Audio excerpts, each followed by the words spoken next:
Qui ne me connaissent pas, mon nom est Pascal Vaillancourt, je suis le directeur général d'Interligne. J'utilise le pronom « il » et les accords au masculin.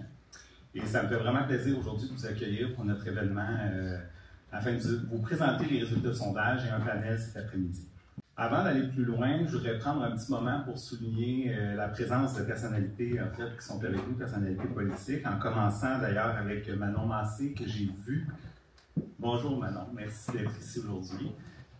Également, je crois qu'il y a Christina Lazarova qui représente le bureau de M. Guilbeault, le ministre de l'Environnement et des Changements climatiques, le député de Laurier-Sainte-Marie.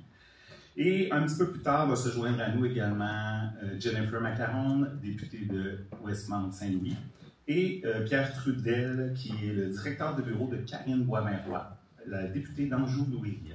Merci d'ailleurs pour votre engagement politique qui doit être assez particulier en ce moment. Alors, je tenais quand même à le souligner parce que souvent on a des grandes critiques pour nos politiciens, mais à l'heure actuelle, j'avoue, faire de la politique, ça doit être un sport assez rock'n'roll. Je tiens également à souligner la présence de plusieurs partenaires d'Interligne, partenaires communautaires. J'ai vu plusieurs amis dans la salle aujourd'hui. Également partenaires institutionnels. J'ai vu entre autres la SPVM qui est ici. Je crois en avoir vu d'autres aussi tantôt, là. Mais bref, merci d'être là et de soutenir les communautés LGBTQ+, ne serait-ce que par votre intérêt pour ces enjeux-là. Je ne peux pas non plus passer sous silence la présence de nos magnifiques co-porte-paroles qui sont au fond là-bas. Sophie Paradis, lève ta main Sophie, que les gens te voient, et Gabrielle Bouliane-Tremblay juste à côté. En fait, je trouve ça important de nommer parce que Sophie et Gabrielle sont avec nous depuis plus de 5 ans maintenant comme co-porte-parole. Et sont toujours là quand on a besoin, ils sont là dans nos soirées bénéfices, sont là quand c'est le temps des fois de prendre certains médias, bref. Et on a vraiment de la chance de pouvoir compter sur ces personnes-là. Également, Simon Boulris, qui est avec nous comme co-porte-parole, ne pouvait pas être ici aujourd'hui pour différents engagements professionnels. On n'a pas pu annuler ces choses. Donc, pour ces raisons-là, en fait, Simon n'est pas là, mais il fait toujours partie de notre équipe de co-porte-parole. Il est difficile de parler de santé mentale sans parler de contexte. Contexte politique, contexte social, contexte économique.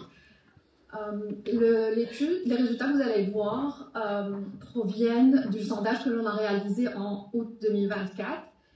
Et déjà à ce moment-là, on voyait à travers plusieurs sondages que nous avons réalisés chez Léger qu'il y avait un regain de popularité de certaines idées plus traditionnelles, entre guillemets, qui allaient des fois à l'encontre des avancées qui ont été réalisées en tout ce qui est trait aux droits de la personne. Depuis 6 mois se sont passés, et à moins si vous étiez dans une grotte complètement déconnectée de la réalité, dans ce cas-là, je suis très jalouse. Mais vous savez que depuis, il y a eu plusieurs événements, notamment des élections chez nos voisins du Sud, et notamment la signature de décrets qui a retiré certains droits à certaines minorités, dont les minorités de LGBTQIA+. Est-ce que ce contexte-là a un impact sur la santé mentale des personnes de LGBTQIA+, de ce côté de la frontière? Probablement. Mais ce qui est sûr, c'est que ça montre l'importance de cette étude, ça montre l'importance de ces démarches-là, et ça montre aussi l'importance de tout le travail qui est fait sur le terrain pour les droits des minorités et aussi pour veiller au bien-être, en quelque sorte, des personnes de LGBTQIA+. Avant de vous présenter les résultats, juste un petit récapitulatif de la méthodologie. Donc, l'objectif, c'était vraiment de faire un état des lieux de la santé mentale de la communauté de LGBTQIA+, au niveau pan-canadien. En termes de méthodologie, donc, on a sondé 2007 personnes âgées de 18 ans et plus résidant au Canada dans les 2 langues, en français ou en anglais, selon la préférence du répondant. On avait un échantillon de 1000 personnes issues de la communauté de LGBTQIA+, mais on avait aussi un échantillon de personnes qui n'appartiennent pas à la communauté parce que on sait que les enjeux de santé mentale, c'est des enjeux qui touchent tout le monde. On voulait voir à quel point les personnes de la communauté sont plus vulnérables que le reste de la population. Donc, les données ont été collectées du 8 au 26 août 2024 et on avait un échantillon qui est représentatif, donc pour nous assurer que les chiffres qu'on va vous présenter aujourd'hui sont représentatifs de la population qu'on a sondée. On a pondéré aussi les résultats en fonction de différents critères sociodémographiques. Donc, aujourd'hui, on va répondre à 3 questions. La première, c'est quels sont les défis en termes de santé mentale auxquels les personnes de la communauté font face. Ensuite, est-ce que ces personnes ont accès aux ressources nécessaires? Et enfin, on va aussi voir quelle est la perception de la protection et de l'inclusion des personnes de LGBTQA+, par les personnes concernées. Tout au long de la présentation, je vais vous montrer les résultats auprès des répondants qui appartiennent à la communauté. Mais on va souvent avoir une comparaison avec le reste de la population. La première question qu'on avait posée est de savoir, de manière générale, comment la personne évalue sa santé mentale. Et donc, les personnes pouvaient répondre sur une échelle de 5 qui allait de excellente à très mauvaise. Donc, ici, on montre les regroupements. Donc, 33 personnes ont dit excellente ou très bonne. 38% ont dit bonne et 28% ont dit mauvaise ou très mauvaise. Donc, c'est plus du quart des personnes de LGBTQA+, qui décrivent leur santé mentale comme mauvaise. Quand on compare ce chiffre-là au reste de la population, on voit que auprès des personnes qui n'appartiennent pas à la communauté, c'est 14% seulement qui disent que leur santé mentale est mauvaise ou très mauvaise. Donc, on voit déjà ici qu'il y a plus de vulnérabilité. Au sein de la communauté de LGBTQA+, il y a des personnes qui sont encore plus vulnérables. On parle notamment des femmes, les personnes non binaires, les personnes transgenres, les personnes plus jeunes, celles qui ont un faible revenu, celles en situation de handicap. Donc, ces différentes catégories-là ont été plus nombreuses que les autres à nous dire qu'elles avaient une mauvaise ou une très mauvaise santé mentale. Donc, on voit que même au sein de la communauté, il y a des sous-groupes, puis Pascal en parlait, aussi qu'il y a plus de vulnérabilité auprès de ces groupes-là. Une autre question qu'on a posée est savoir, au cours des 30 derniers jours, à quelle fréquence la santé mentale de la personne n'a pas été bonne. Et quand on parlait de mauvaise santé mentale, on parlait de stress, d'anxiété, de dépression, etc. Donc, il y a 25% des personnes de LGBTQA+, qui nous ont dit que leur santé était souvent pas bonne, donc toujours ou la plupart du temps. Auprès des personnes qui n'appartiennent pas à la communauté, c'est 9%. Donc ici encore, on voit l'écart. Tout à l'heure, je vous ai présenté les groupes au sein de la communauté qui étaient plus vulnérables. Pour ne pas me répéter, c'est le cas sur les différentes questions, les différents indicateurs de santé mentale que l'on a mesurés. Donc, même si je ne le mentionne pas pour les autres indicateurs, sachez que ça reste, les réponses de ces personnes-là reflétaient une plus grande situation de vulnérabilité. Ensuite, pourquoi? Donc, on cherchait des pistes pour savoir quels sont les défis auxquels les personnes ont fait face. Et ce qui arrive en tête des défis de santé mentale, on a l'anxiété, avec les 2/3 des personnes qui nous ont dit qu'ils ont vécu de l'anxiété au cours des 12 derniers mois. 50% pour la dépression et 34% ont vécu un burn-out ou un épuisement professionnel au cours des 12 derniers mois. Si on fait le total de ceux qui ont vécu au moins un des différents défis, et on avait une liste qui incluait des défis de santé mentale, mais aussi des troubles, c'est 86% qui ont vécu au moins un de ces défis-là au cours des 12 derniers mois. Si on compare au reste de la population, c'est 64%. Là encore, c'est une différence significative en termes d'expérience de défis en lien avec la santé mentale. Une autre question qu'on a posée est de savoir quels sont les enjeux qui constituent une source de stress ou d'anxiété pour les personnes. On a vu que l'anxiété arrivait en tête des défis. L'insécurité financière arrive en tête avec plus de la moitié.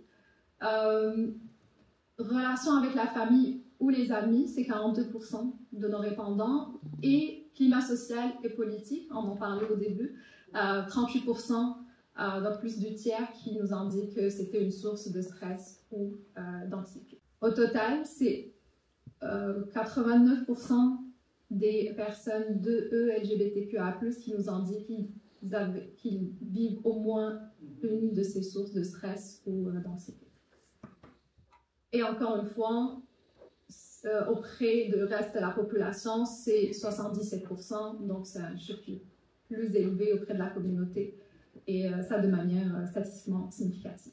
Dans la recherche de pourquoi les raisons qui font que la santé mentale des personnes de LGBTQIA+ est plus mauvaise que le reste de la population, on a posé cette question au cours des 12 derniers mois. Est-ce que vous avez vécu les situations suivantes en raison de votre identité de genre ou votre orientation sexuelle? Et les personnes pouvaient nous répondre, nous dire jamais, oui une fois, oui quelques fois ou oui plusieurs fois. Et donc on avait une liste de situations négatives qui allaient de sentiments d'insécurité dans un lieu public, discrimination en logement, etc. Est-ce que vous voyez à droite dans le tableau, c'est le total de ceux qui nous ont dit qu'ils ont vécu ça, oui, au moins une fois.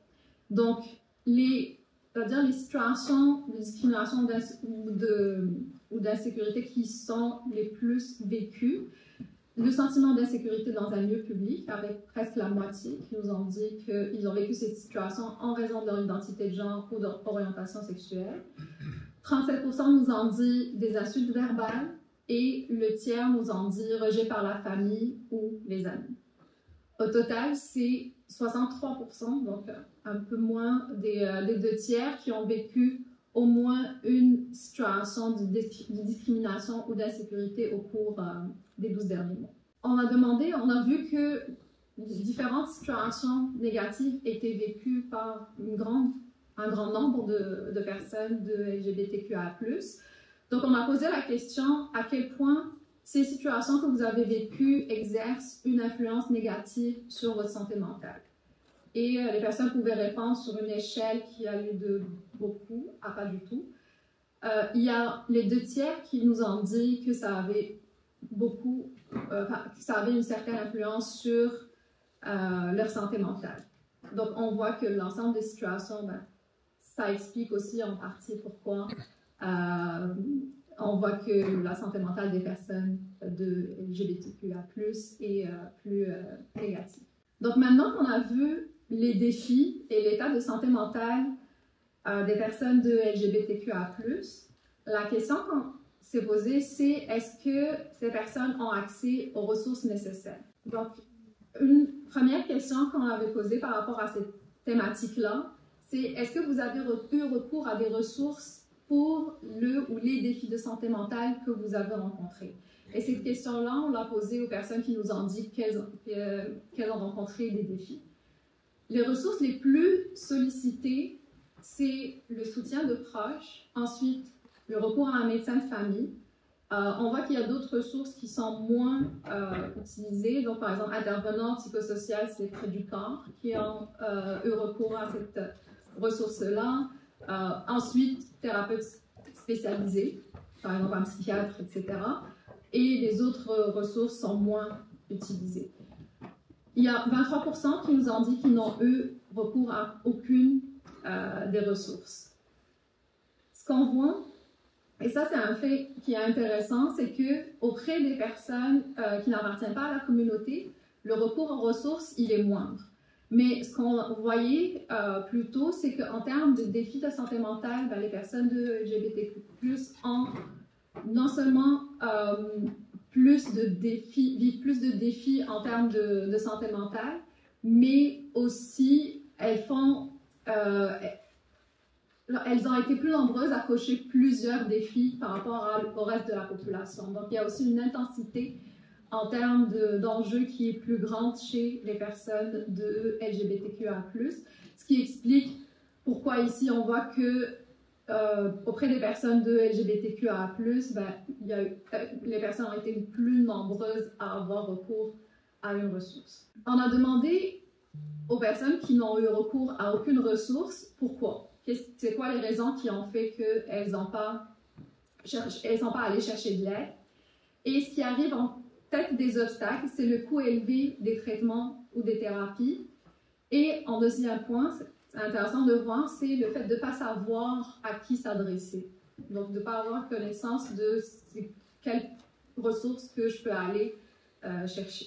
On leur a demandé, pour celles qui ont eu recours à des ressources pour les aider pour leurs défis de santé mentale, à quel point elles étaient satisfaites du soutien qu'elles avaient reçu. Et elles pouvaient répondre sur une échelle qui allait de très satisfait à pas du tout satisfait. Et ici, on voit que 68% des personnes qui ont eu recours à des ressources nous ont dit qu'elles étaient satisfaites. Plus du quart ont été insatisfaites. Et là, on voit qu'en termes d'insatisfaction, on voit particulièrement entre des personnes transgenres qui ont répondu à notre sondage, qu'elles ont été plus nombreuses à nous dire qu'elles étaient insatisfaites du soutien reçu. Donc, c'est 36% des personnes transgenres qui ont eu recours à des ressources pour les aider pour leurs défis de santé mentale qui n'ont pas été satisfaites de ces ressources-là. Si on compare les résultats avec les chiffres qu'on a pour le reste de la population, on voit que le taux d'insatisfaction il est moindre. Donc, c'est 28% chez les personnes de LGBTQIA+, et c'est 18%, donc 10 points de différence auprès des personnes qui ne font pas partie de la communauté.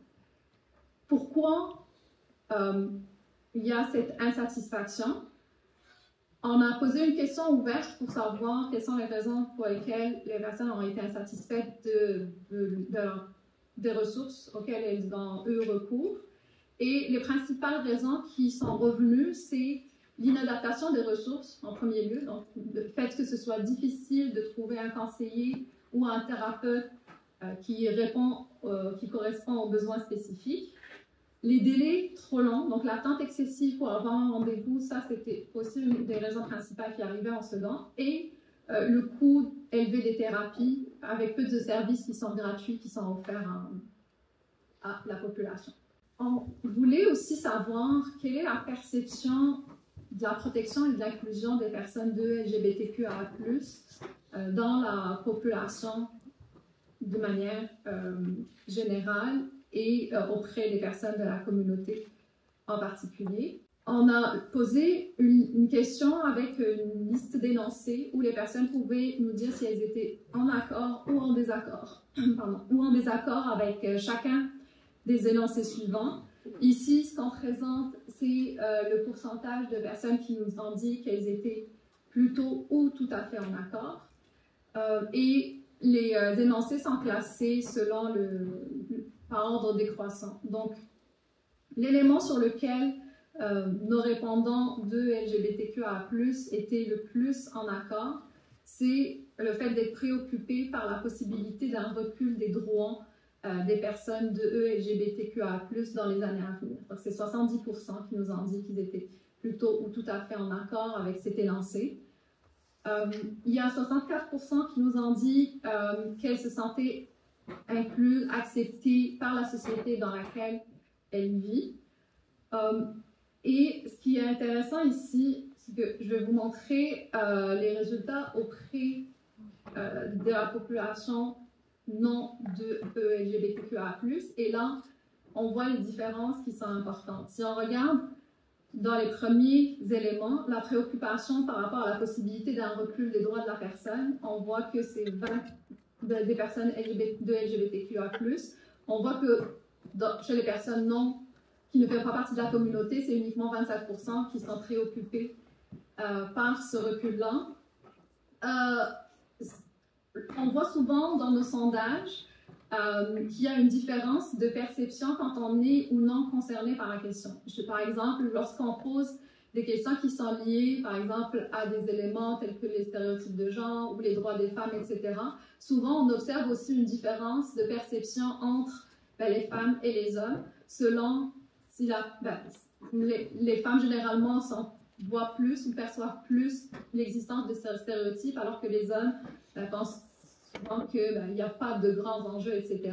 C'est pas forcément un manque d'empathie, c'est plus une différence de perception de la réalité quand on n'est pas concerné au jour le jour par ces problématiques-là. Donc, c'est un écart qu'on voit souvent dans nos études. Le fait de se sentir inclus et accepté par la société dans laquelle la personne vit, on voit qu'ici aussi, il y a un écart significatif. C'est 64% chez les personnes de LGBTQIA+, auprès des personnes qui ne font pas partie de la communauté, c'est 80% qui se sentent incluses et acceptées.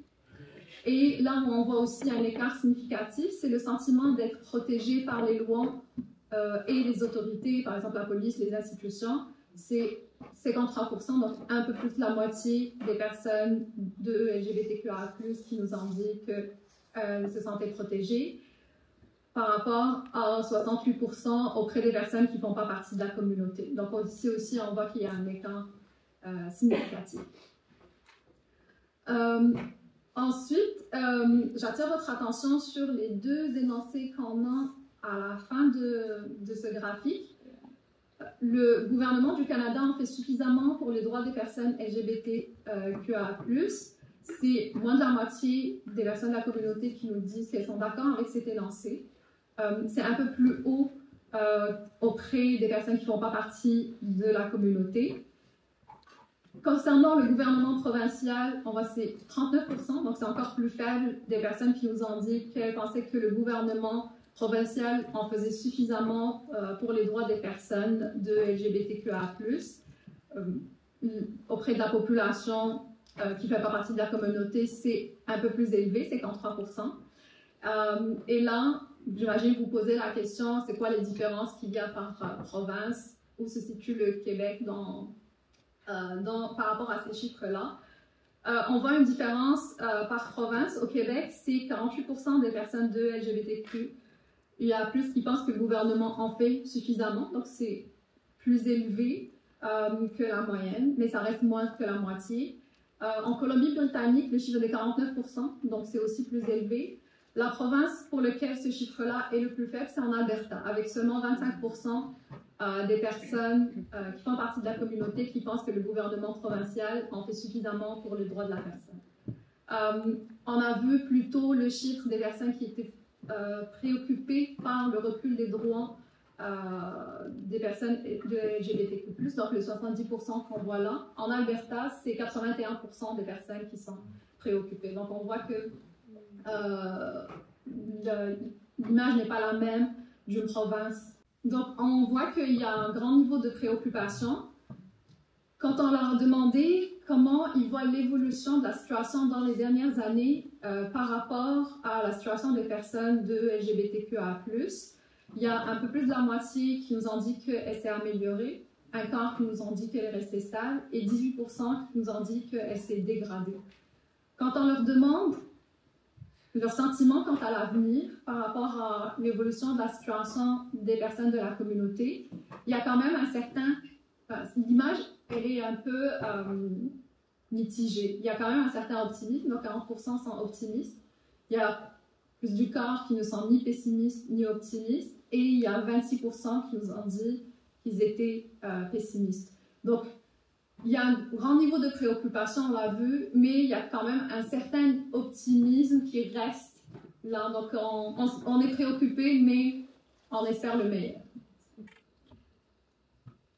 Donc ça, c'était par rapport à l'évolution de la situation des personnes de LGBTQIA+.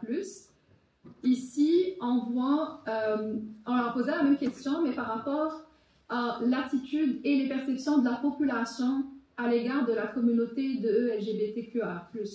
Donc, ce qu'on voit ici, c'est que lors des dernières années, il y a un peu moins de la moitié qui nous ont dit que ça s'est amélioré, mais il y a quand même 28%, donc plus du quart, qui nous ont dit que pour eux, l'attitude et la perception de la population à l'égard de la communauté s'est dégradée.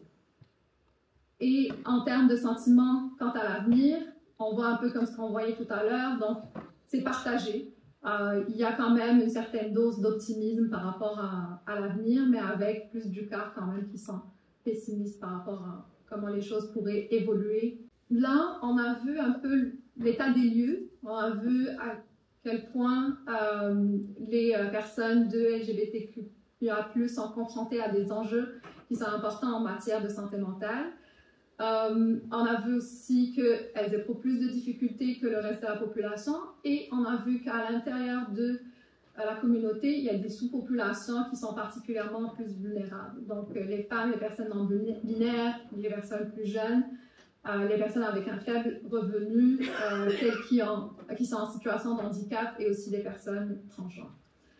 On a vu aussi que les personnes de LGBTQIA+, qui ont vécu des défis en matière de santé mentale, elles sollicitent davantage de ressources disponibles pour les aider à surmonter ces défis, mais qu'elles sont plus nombreuses à rencontrer des obstacles pour y accéder et que généralement, elles sont moins satisfaites du soutien qu'elles reçoivent. Et enfin, on a vu que le sentiment d'inclusion des personnes de LGBTQIA+, il est un peu teinté. Donc, on voit que ce sentiment d'inclusion, il est inférieur par rapport aux personnes qui ne font pas partie de la communauté. On voit qu'il y a une grande inquiétude aussi par rapport à un recul possible des droits des personnes de LGBTQIA+, et une certaine, pas méfiance, mais une confiance qui est limitée dans la protection qui est offerte par les lois et les autorités.